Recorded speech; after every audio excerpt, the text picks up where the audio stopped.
The British government is consulting on rules to force platforms like YouTube to push what they call trusted news higher in the algorithm. That means the BBC, ITV, and the corrupt mainstream media will have priority and silence creators and the British public. It's not really a good look, is it? Do you remember when they told you the Online Safety Act was about protecting children, when it was really a wolf in sheep's clothing for bringing in digital ID? That's the general direction we're running in. These clowns tell you that it's about spreading misinformation. Well, I'm not too sure about that. I've got a question for you. Who gets to decide what is misinformation?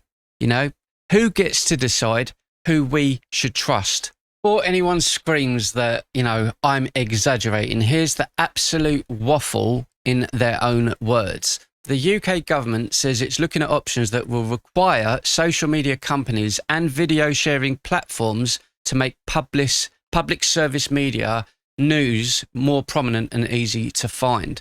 In plain English for everyone, and this isn't gaslighting, this means you will type my name, for example, The Gavin Ramon Show, and the BBC will come up instead. You might type in 2C TV or any other creator that you watch on a daily basis. Instead of getting what you have typed in and what you ask for, YouTube will deliver what the British government tells you should be watching. I mean, who remembers this little golden nugget from the biggest traitor in the United Kingdom? But we also know that there have been infringements on free speech that actually affect not just the British. Of course, what the British do in their own country is up to them, but also affect American technology companies and by extension, American citizens. So that is something that we'll talk about today at lunch. We've had free speech for a very, very long time in the United Kingdom, and it will last for a very, very long time. But no, I mean, certainly we wouldn't want to reach across US. They are not even trying to hide it anymore. The BBC, ITV, Channel 4, Channel 5, and the usual perpetrators who have covered up the destruction of the United Kingdom for over a century. The same perpetrators with decades of public funding, regulation, brand recognition, and TV slots. I am personally sick of being told what I can think and what I can view by those responsible for the destruction of my homeland. People like me have worked for 4 years to try and build an audience online alone, but with the help with my own moderators and regular viewers, which I'm very grateful for. This takes time and a lot of hard work and dedication. The Labour Party and this British government does not believe in freedom of speech. This is just another example of what is in store for the country over the coming years. The government has published a green paper to consult on options to require social media companies and video sharing platforms to make sure that news content from public service media, which includes the BBC, ITV, STV, Channel 4, S4C and Channel 5 and other trustworthy news providers. They need to make sure that it's prominent and easy to find on their platforms. It could include, for example, a range of national and local news publishers, all more likely to be at the top of people's social media feeds and their search for news. This will be key for helping to tackle mis- and disinformation, particularly during times of social unrest or crisis. This basically means when something like Southport happens, or, God forbid, all of the other incidents that have been happening throughout this country that we can see on platforms like X because it doesn't get blocked, what the government is saying is we shouldn't be seeing it with our own eyes live on camera to make our own opinions and our own decisions. What we should in fact do is see what the media and the government want us to see. I shall give you a prime example of this right now. Off the top of my head, the incident that happened with Manchester Airport, where the two brothers attacked a female police officer. Now, you may recall or not, when the initial video came out, all we saw was a police officer attacking a man on the floor, who was on the floor, and the police officer kicked the man in the head, which I don't support anyway. All that was released by the government and the mainstream media was that.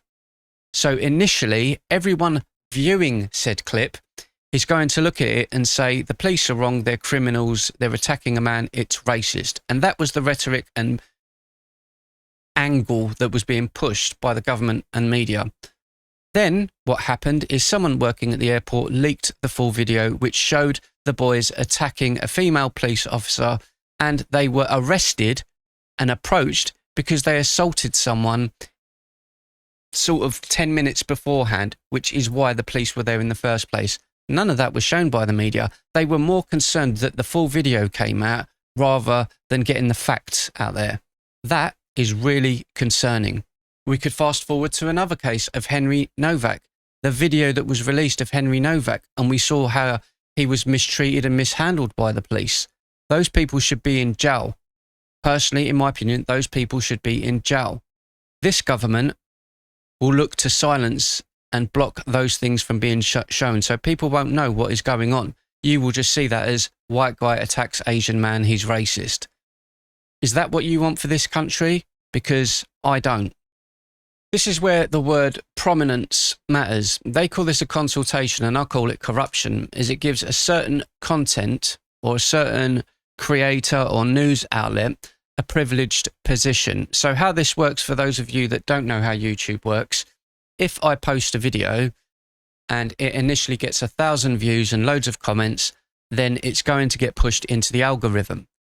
Unfortunately, for people like myself who are still growing, I don't get that because I don't have the backing of mainstream media. Now, with people deciding to choose what they want to watch, for example, 2CTV, who's absolutely huge on YouTube, covers a wide range of topics. He initially gets a massive audience at the start when a video goes up or he goes live. Therefore, the algorithm pushes it, which I think is fair because he's worked for it. What they're suggesting is that the BBC, ITV, all of these other platforms are not getting that initial buzz. I wonder why.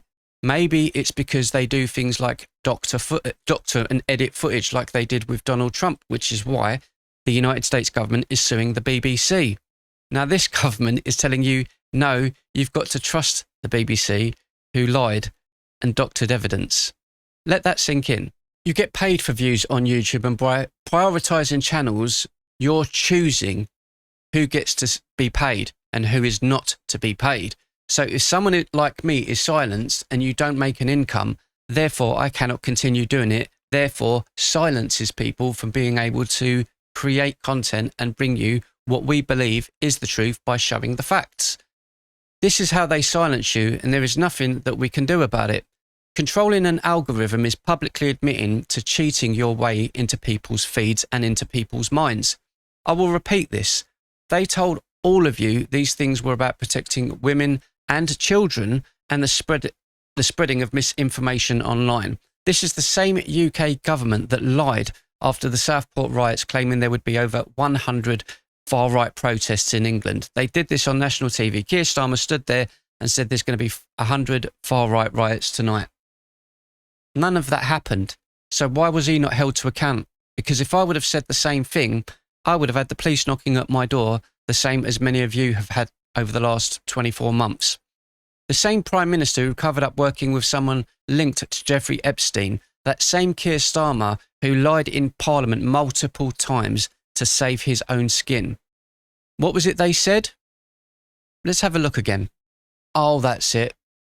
Trusted news sources. The translation is, we're losing control of telling people what to think, so we're going to crack down on your freedom of expression and your right to choose. Prominence for trustworthy news. We will explore legislative options to require social media to make news content from PSN providers and potentially also national and local news publishers prominent and easily to discover. I just have to laugh. You know, they're just telling us in plain sight what they're doing. And in more detail here, we can see, look, prominence can be defined as giving certain content a privileged position. So that means they get to decide who's going to be at the top of the feed and what you see. For example, ensuring a specific channel appears at the top of search results or features on a recommendation feed. So basically, this means that they can decide if the BBC gets extra money.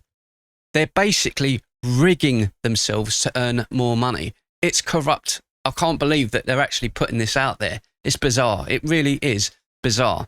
Next up, a very straightforward question. Should content from public service media providers like the BBC, Channel 4, be easier to find on video platforms? This means they're not only talking about news, they're stating that they should be put as a priority over anything that you want to view yourself.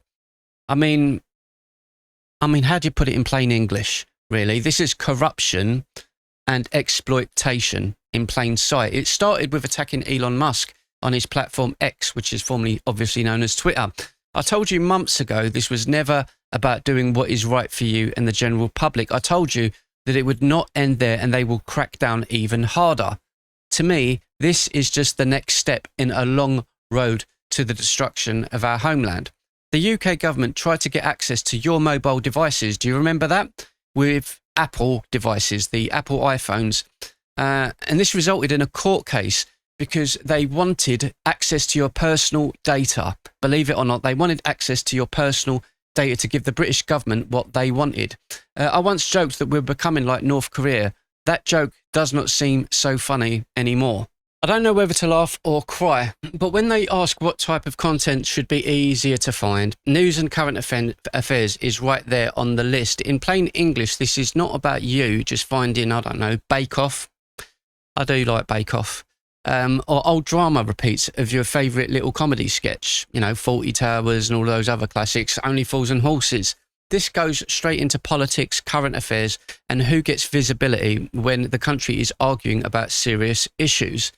Remember, they have blocked anyone under the age of 16 being able to access anything on social media platforms because, you know, unless they give it the go-ahead. So they're blocking people unless they give it the go-ahead for them to view those things.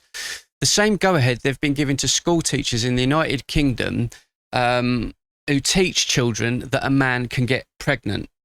And as I say, trusted news sources. They ask what platforms should apply to this when they, you know, name YouTube and TikTok directly. So if you make videos like myself, live stream, react to news, clip debates, or build an audience outside the old TV system, the consultation that's taking place is talking about the space that you work in. I personally think that it does not go far enough. This is about silencing you, the British public, especially when it comes to things like elections and having open discussion in order to form your own opinion. Why be allowed to do that when the government can tell you what to think and how to feel? I'm just at the point where I think to myself, who do they think they are really? How easy or difficult is it for you to find culturally relevant content on video platforms, including video sharing platforms like YouTube and TikTok, and video streaming platforms like Netflix, Amazon, and Prime Video? Creators are part of this because the consultation asks us directly. It asks whether you create video content and upload it to platforms like YouTube or TikTok. They also want to know if you generate income. So they're not even pretending creators are outside of this debate. We are written into it directly. As you can see here with question 24. Do you regularly create video content and upload it to video sharing platforms such as YouTube and TikTok? Not that it's any of their business, but it's just another way to track who is doing what. I'm not paranoid, it's there in black and white. Yes, primarily for professional purposes to generate income.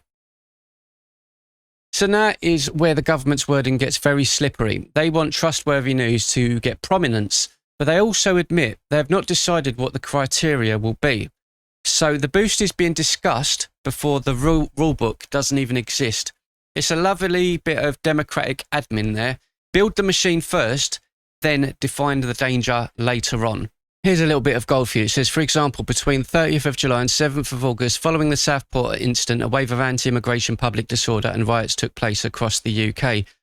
These recommendations often push misleading content to large audiences at the expense of authoritative information, accelerating the spread of misinformation. So, like I mentioned earlier on, Keir Starmer went on national TV and lied about it afterwards, so why wasn't he held to account? We saw the guys outside of a mosque with machetes. I believe it was in Stoke or Birmingham. Why was they not held to account? They were standing there on camera and someone, was it a police officer or something, said, why don't you just take those back and put them in the mosque and just leave them there? None of them was arrested. So please don't talk to me about the spreading of misinformation when we can see it with our own eyes. This is just the start of everything that they're pushing in this country. And to be quite honest with you, it leaves me a little bit dumbfounded that more people aren't giving this a little bit of pushback. First, it was, I say, protecting kids, going after the AI generated content on platforms like X, which I agree with was wrong. But then they went after Apple and said, we want access to your data. And they said, no. Then they tried to force digital ID on people. We said, no. Then they've pushed this social media ban for children, even though they're looking to make it available so kids of 16 can vote in the next general election. Let that sink in. You cannot go on social media and look at news other than the BBC, which is corrupt. But you're able to make an informed decision, apparently, about voting for the direction of the country only based on the information of what they give you.